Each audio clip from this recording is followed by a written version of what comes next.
What if I told you that the way you fill your life determines the way you live it? Napoleon Hill once wrote that every second you spend is an investment, and people like Steve Jobs and Jeff Bezos understood this truth long before their success ever became visible. Yet most of us rush through our days, overwhelmed, distracted, and startled by how quickly time slips away. So why, despite knowing better, do we keep filling our lives with noise? And how do we finally change it? Today's story will answer that question in a way you'll never forget. Stay with me till the end, because not only will you discover a life-changing lesson, but you will also pick up a few vibrant new words to sharpen your English and enrich your thinking. One quiet morning, a renowned professor walked into his classroom with a calm but mysterious smile. In his hands, he carried a large, transparent jar that caught the sunlight in a strangely mesmerizing way. The students watched, puzzled, leaning forward with curiosity. Without saying a word, he placed the jar on his desk and slowly brought out several large stones each, the size of a clenched fist. He began placing them inside the jar, one by one. The sound echoed softly, and soon the jar looked completely full. Then he finally spoke. "Tell me," he asked, "is this jar full?" The class glanced at one another. It was obvious no more stones could fit. "Yes, sir," several students replied confidently. "It's full." The professor lifted an eyebrow, almost playfully. Then he reached under the table and brought out a bag of small pebbles. Without hesitation, he poured them into the jar. The pebbles slipped effortlessly between the gaps, settling into spaces no one had noticed. "Again?"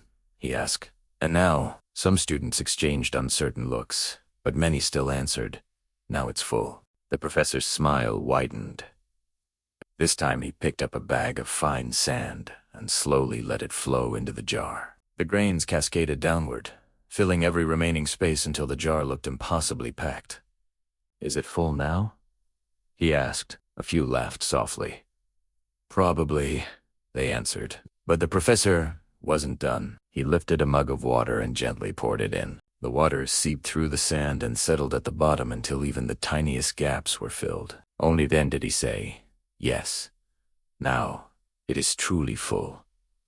The room fell silent. The students sensed that something deeper was coming. "This jar," the professor said slowly, "is your life." He gestured toward the large stones. "These big rocks are the most essential things: your family, your health, your strongest relationships, your dreams, your purpose. Even if everything else fades away, if these remain, your life still feels complete."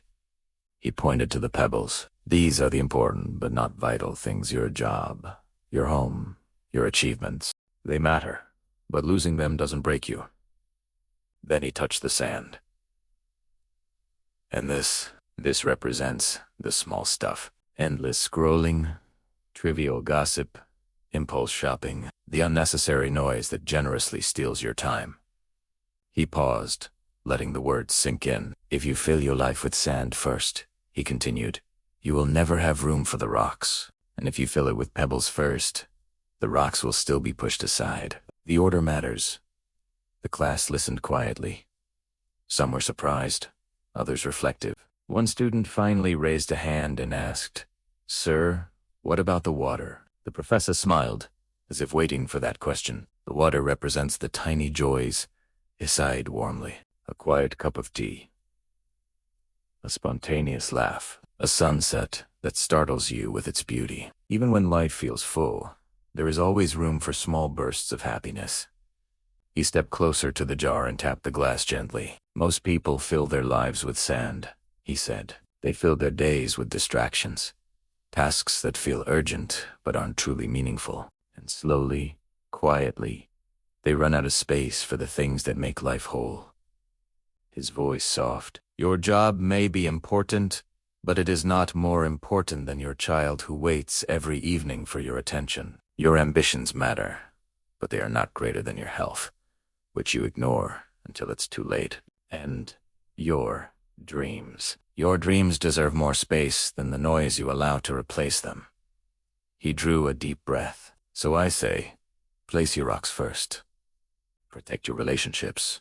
Guard your health. Honor your deepest passions. Give time to the people who genuinely love you. And in between all of that, sprinkle the pebbles in the sand. Let them fill the remaining space, not steal it. The class sat still, struck by the clarity of the message. The professor ended with a final reminder that felt like a gentle but powerful truth. Life is not about being busy, he said. It's about being meaningful. It's not about counting the days. It's about making the days count. Create balance between the rocks, the pebbles, the sand, and the water, and you will create a life that feels full in the right way. And now I want to ask you, what are the rocks in your life? What have you been ignoring? What deserves more of your time, your energy, your love? If this story touched your heart or shifted your perspective even a little, then give this video a like. Share it with someone who needs clarity today, and comment below what your biggest rock is. And don't forget to subscribe for more life-changing stories and powerful lessons.